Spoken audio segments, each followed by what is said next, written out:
कक्षा 11 सामान्य हिंदी के अंतर्गत हम लोग कबीरदास का अध्ययन कर रहे हैं। आज कबीरदास की पदावली, जो इनकी शब्द के रूप में जिसको जाना जाता है, आपकी पुस्तक में पदावली शीर्षक के नाम से संग्रहित है। आज हम पदावली शुरू करने जा रहे हैं बच्चों। आइए इसको पढ़िए और समझिए इसको अच्छी तरह से। हम बता रहे हैं आपको। बहुत दिनन थे मैं प्रीतम पाए, भाग बड़े बैठे घर आए। मंगल चार माही मन राख्यो, राम रसायन रसना चाख्यो। मंदिर माही भया उजियारा, ले सूपी अपना पीऊ पियारा। मैं रज राशि ये निधि पाई, हमें कहा ये तुम्हें बड़ाई। कहा कबीर में कछु न कीना, सखी सुहाग राम वही देना। मैंने बताया था कि कबीरदास ने अपनी भक्ति के कई रूप प्रदर्शित किए हैं अपने काव्य में। ये अपने आराध्य देव, अपने निराकार ईश्वर से मिलने के लिए एक रूप धारण नहीं करते हैं। कभी ये पुत्र बन जाते हैं और अपने आराध्य को ये माता मान लेते हैं। हर जननी मैं बालक तेरा कह देते हैं। और कभी ये भक्त बन जाते हैं, सेवक बन जाते हैं, और सेवक बन करके अपने स्वामी के लिए ये याचना करते हैं भक्ति की, और उनको प्राप्त करने की कामना करते हैं। वहां पर सेवक और स्वामी का भाव दिखाई पड़ता है इनकी भक्ति में। और कहीं पर ये पति और पत्नी के रूप में इनकी भक्ति होती है। कबीरदास जी पत्नी बनते हैं और इनके भगवान जो है वो पति बनते हैं। प्रिय और प्रियतमा के रूप में धारण होता है इनका ये स्वरूप। और इन्होंने कह भी दिया है कि हरि मोर प्यू, मैं तो राम की बहुरिया, कबीर ने कहा। तो आइए इसमें प्रियतम और प्रियतमा के बीच का जो संबंध होता है, वही संबंध कबीर और इनके भगवान के बीच में इस पदावली में परिलक्षित हो रहा है। आइए बच्चों देखिए क्या है इसमें। कहते हैं कि बहुत दिनन थे माने बहुत दिनों से के बाद मैं प्रीतम पाए, मैंने प्रीतम को प्राप्त कर लिया है। कौन प्रीतम? इनके हैं भगवान।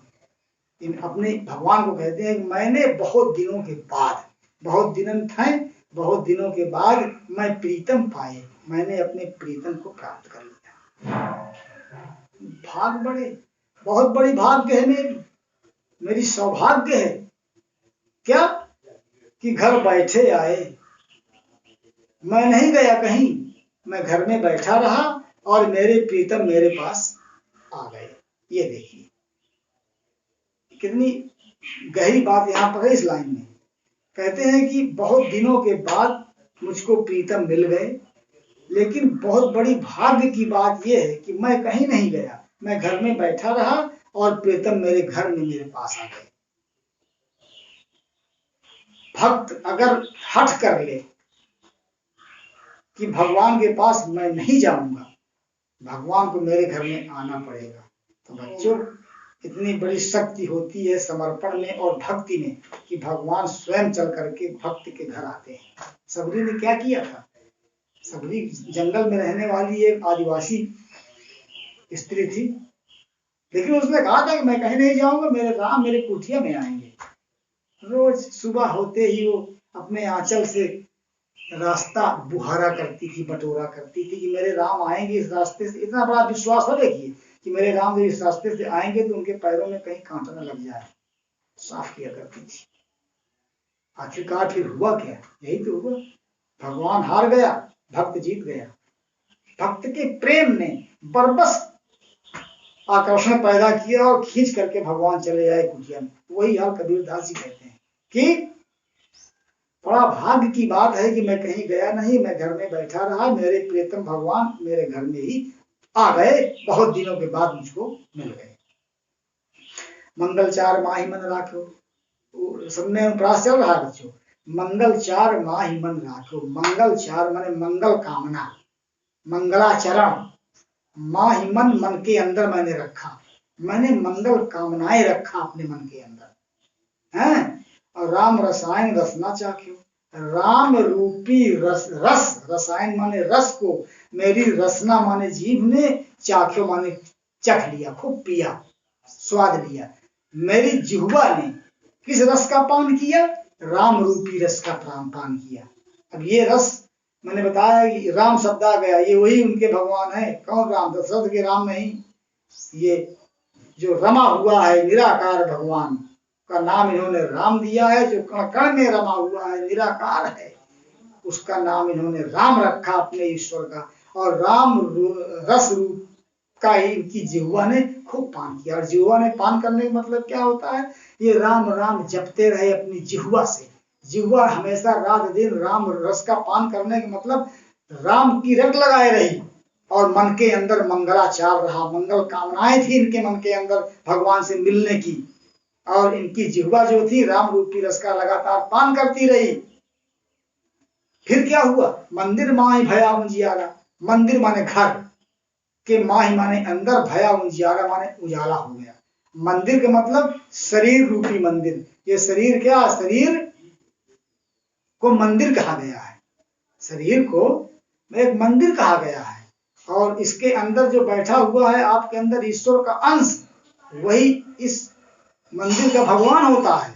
तो मंदिर माही, मंदिर के अंदर भया उजियारा। उजियारा माने प्रकाश हो गया। अर्थात मेरे अंदर जो अज्ञान भरा हुआ था, जो अंधकार भरा हुआ था, भगवान प्रीतम राम के मिलने से, उनके आगमन से, मेरे घर में आने से मेरे मंदिर के अंदर का, मेरे घर के अंदर का जितना अज्ञान और अंधकार था वो सब समाप्त हो गया और प्रकाश फैल गया मेरे मंदिर के अंदर। मंदिर माही भया उजियारा, मेरे शरीर रूपी मंदिर के अंदर प्रकाश हो गया। लय सूती अपना प्रिय प्यारा। लय सूती लेकर के मैं सो गई। सूती माने सो गई। किसको? अपना अपने पीयू प्यारा माने प्यारे प्रियतम राम को लेकर के। पीयू माने प्रियतम, प्यारा माने प्यारा माने प्यारा। अपने प्यारे प्रीतम को लेकर के मैं सूती माने सो गई। जब उनका आगमन हुआ भगवान का मेरे मंदिर रूपी घर में, तो मंदिर में जो अंधकार था, अज्ञान था, वो सब नष्ट हो गया, प्रकाश फैल गया, ज्ञान आ गया, और मैं अपने प्रीतम राम को लेकर के उनके साथ सूती माने सो गई। संयोग श्रृंगार है बच्चों इसमें। संयोग श्रृंगार का भी पुट दिखाई पड़ रहा है इस लाइन में। और संयोग श्रृंगार आप मान लीजिए इस पूरे पदावली में। मैं रन राशि ये निधि पाई। मैंने रन राशि माने वो राशि, उसका बहुत बड़ा ढेर पा गया, खजाना पा गई मैं। रन राशि, मड़ियों का ढेर। रन राशि बहुत बड़ा, राशि माने ढेर, काहे का? मड़ियों का। निधि माने खजाना पा गई। मड़ियों का बहुत बड़ा खजाना मुझको प्राप्त हो गया। अर्थात लौकिक मणि नहीं, लौकिक खजाना नहीं। जब भगवान आ गए, जब भगवान मिल गए, तो किसी खजाना या मणि की अब जरूरत नहीं कि भगवान मिलने के बाद सब कुछ प्राप्त हो गया, तो मुझको निधि प्राप्त हो गई, खजाना प्राप्त हो गया। और हमें कहा ये तुम्हें बढ़ाई। हमें कहा, हमारे लिए क्या है? कहते हैं कबीरदास, मेरे लिए क्या है?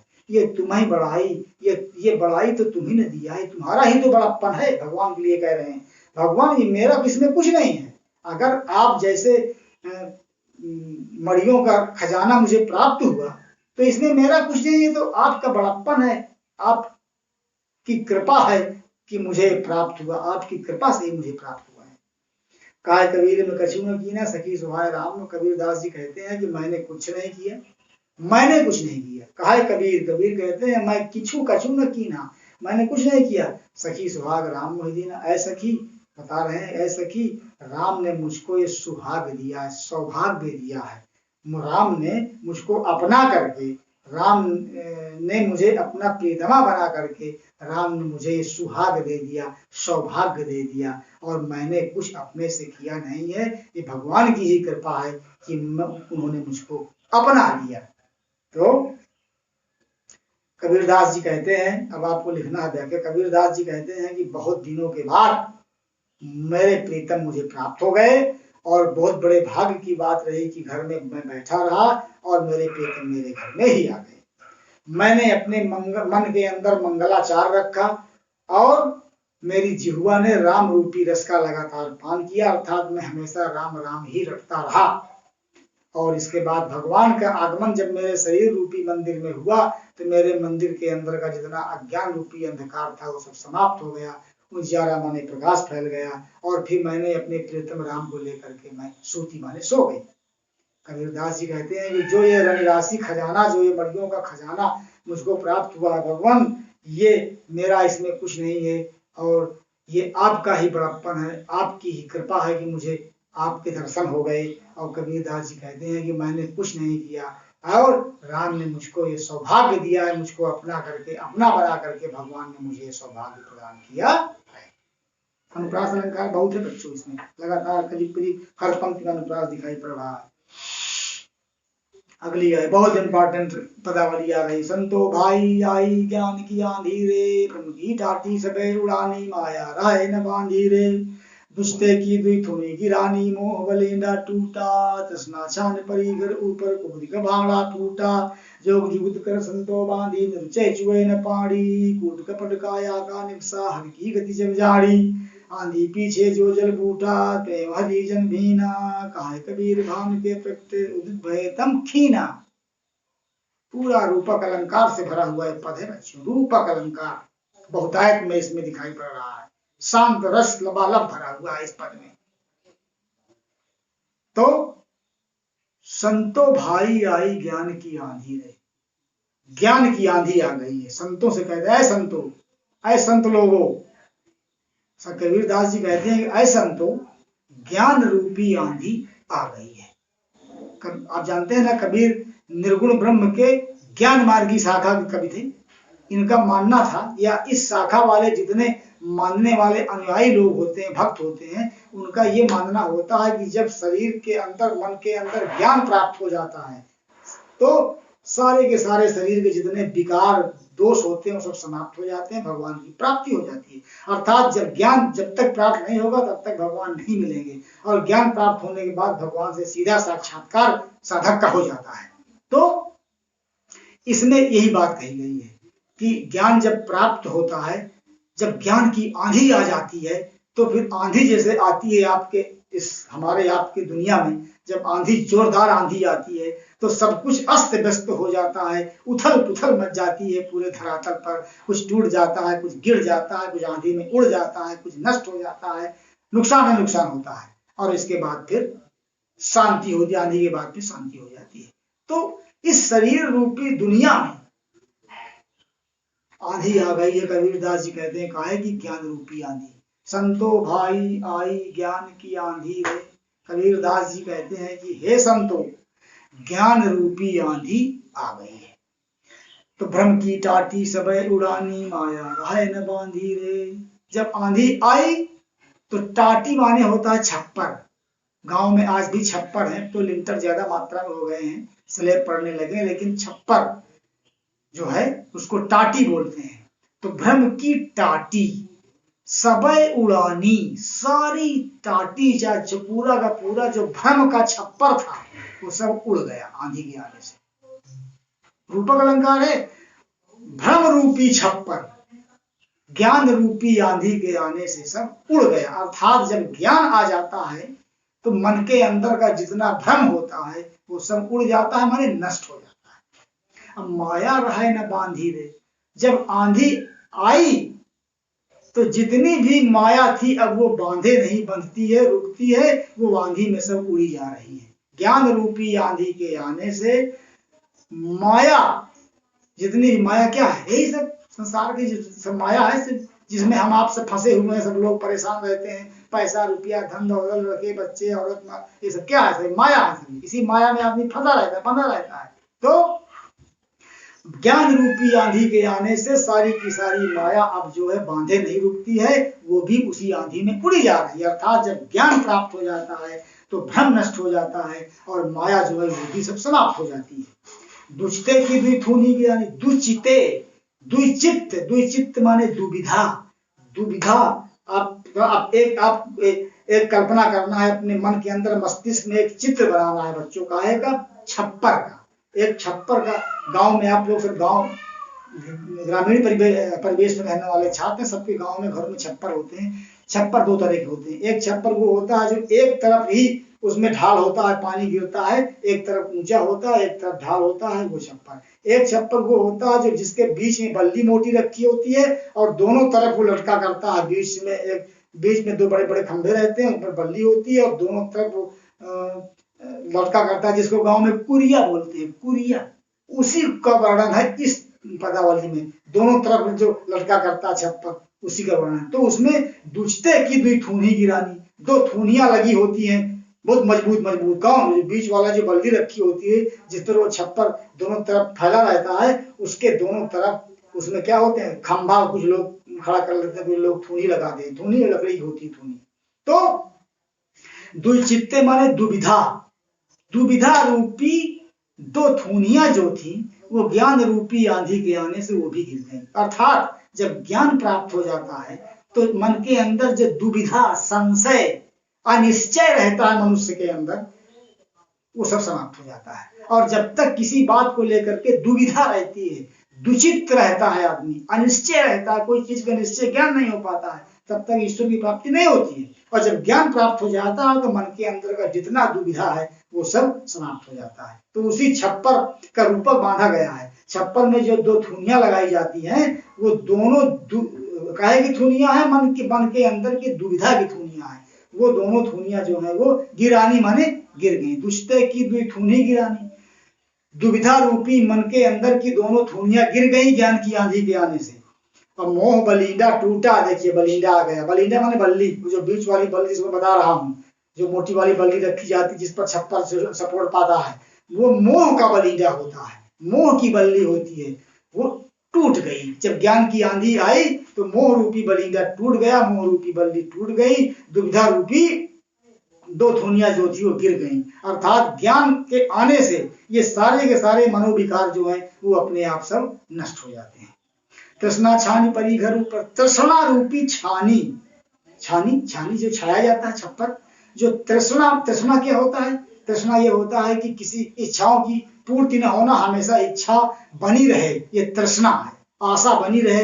एक इच्छा की पूर्ति हो जाए अगले फिर होता है कि हमने मोटरसाइकिल खरीद लिया, अब हमको फिर आगे इच्छा बढ़ गई कि हम 4 पहिया हमको चाहिए, 4 पहिया आपके पास हो गई, फिर आपके मन ने कहा कि नहीं अभी और 2-4 ट्रक होने चाहिए, फिर ट्रक हो गए, कहा नहीं फैक्ट्री मिल होनी चाहिए। यही बढ़ती जाती है जो इच्छाएं, इसको कहते हैं तृष्णा। ये कभी पूरी नहीं होती है। मनुष्य सारा जीवन जो है इनको पूरा करने में अपना जीवन नष्ट कर देता है और अंत में कभी पूर्ण भी नहीं कर पाता है और निराश होकर के इस दुनिया से चला जाता है। ये बहुत खराब चीज होती है मन के अंदर की। अगर संतोष नहीं, भगवान ने हमको जो दिया उसी में हम संतुष्ट होकर के, खुश होकर के अपना जीवन बिताएं, यही सबसे अच्छी बात है। लेकिन आदमी तड़फड़ाया करता है अपनी इच्छाओं की पूर्ति करने के लिए, कहीं पूर्ण नहीं कर पाता है। यही है तृष्णा। तो तृष्णा रूपी जो छानी घर के ऊपर पड़ी थी बच्चों, वो सब चली गई, सब उड़ गई आंधी में। कुबुद का भाड़ा फूटा, जब छप्पर उड़ गया, बल्ली गिर गई और थूनी गिर गई, तो छप्पर के नीचे कुबुधि माने दुर्बुद्धि, खराब बुद्धि, कुमति के जो भाड़ा माने बर्तन रखे हुए थे, लोग रखते हैं छप्पर के नीचे भी बर्तन रखा करते हैं, तो छप्पर के नीचे रखे गए दुर्बुद्धि के, कुबुद्धि के बर्तन जो है वो छप्पर के गिरने से, थूनी के गिरने से सब फूटा, बर्तन सब फूट गए। जब बर्तन रहेंगे, बल्ली गिरेगी, थूनी गिरेगी, तो क्या होगा, बर्तन फूटेंगे। तो काहे के बर्तन है, कुबुद्धि रूपी बर्तन, दुर्मति रूपी बर्तन, दुर्बुद्धि रूपी बर्तन। मनुष्य की जो दुर्बुद्धि होती है, सद्बुद्धि नहीं होती है, वो ज्ञान जब प्राप्त हो जाता है तो दुर्बुद्धि अपने आप नष्ट हो जाती है। जोग जुगुत कर संतो बांधी, बड़ी फिर क्या हुआ, योग युक्ति करके, योग जुगुत करके, योग साधना की युक्ति से, योग माने योग, योग जुगुत, योग करके बड़ी युक्ति से संतो बांधी, संतों ने बांधा। फिर उसको सब कुछ नष्ट होने के बाद हमारे यहाँ के घर में जब आंधी आती, छप्पर गिर जाते हैं, जब फिर शांति होती है, माहौल शांत होता है, तो लोग जाते हैं एक दूसरे को बुला करके छप्पर को फिर उठा करके रखते हैं, या टूट जाता है तो उसको बनाते हैं, फिर उसको रखा जाता है। तो फिर आंधी के बाद कबीरदास जी कहते हैं क्या कि जोग जुगुत कर संतो बांधी। संतो, संत शब्द आया किनके लिए, जो निर्गुण के उपासक होते हैं उनको संत कहा जाता है। तो संतों ने फिर बड़ी योग करके, बड़ी युक्ति से उसको फिर बांधा। निर्चय चुए न पानी, निर्चय माने तनिक भी, पानी माने पानी अब उस छप्पर से नहीं छूटा है। जब निराकार मार्ग वाले भक्तों ने दोबारा उस छप्पर का निर्माण किया, बांधा, इस बार अब उसमें तनिक भी पानी अब नीचे नहीं छू रहा है। कूट कपट काया का निक्सा, कूट माने कूड़ा, कपट कूड़ा रूपी कपट जो था, काया माने शरीर का, निक्सा माने सब निकल गया। आंधी जब आती है तो जितना कूड़ा उड़ा रहता है वो सब आंधी उड़ा ले जाती है, साफ हो जाता है। तो ज्ञान जब पैदा हो जाता है तो जितना कपट मन के अंदर रहता है, मनुष्य के अंदर एक दूसरे के प्रति कपट, वो सब समाप्त हो जाता है। और हरि की गति जब जानी, जब भगवान की गति के विषय में जानी माने ज्ञान प्राप्त हो गया, तो शरीर के अंदर का जितना कपट रूपी कूड़ा था वो सब समाप्त हो गया। आंधी पीछे जो जल बूठा, आंधी के पीछे माने बाद में जो जल माने, जब जल माने पानी, बूठा माने वर्षा। अक्सर देखा जाता है जब आंधी बहुत तेज आती है इसके बाद पानी गिरता बरसता है। तो आंधी पीछे जो जल बूठा, आंधी के बाद में जो जल बूठा माने जो पानी बरसा, उसमें प्रेम हरिजन भीना। उस प्रेम रूपी जल में हरि के जन भीज गए, हरिजन भीग गए। हरिजन, हरिजन माने हरि माने भगवान के, जन माने भक्त, भगवान के लोग जो भगवान के भक्त थे। पानी तो बरसा, पानी बरसने के आंधी के पीछे ज्ञान रूपी आंधी के बाद जब शरीर का पूरा विकार सब समाप्त हो गया तो पानी बरसा। और वर्षा काहे की हुई?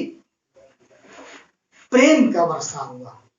जब प्रेम वो है ना कि वर्षा बादल प्रेम का, भीज गया सब अंग, सतगुरु हमसु रीझ कर एक कहा प्रसंग, कबीरदास ने लिखा है, आपकी पिछली कक्षाओं में है। सतगुरु हमसु रीझ करी एक कहा प्रसंग, वर्षा बादल प्रेम का, भीज गया सब अंग। तो वही हाल यहाँ बरसात, ये बरसात जो है इसकी बारिश नहीं है, प्रेम रूपी जल बरसा। आंधी के बाद, ज्ञान प्राप्त होने के बाद भगवान के प्रति प्रेम पैदा हो गया। तो वो प्रेम रूपी जल जब बरसा तो वो पानी बरसने से भीगे कौन? हरिजन, हरि के भक्त जो थे, भगवान के जो भक्त हैं वही भीगे। वर्षा तो हुई लेकिन सब लोग उसमें नहीं भीगे। क्यों?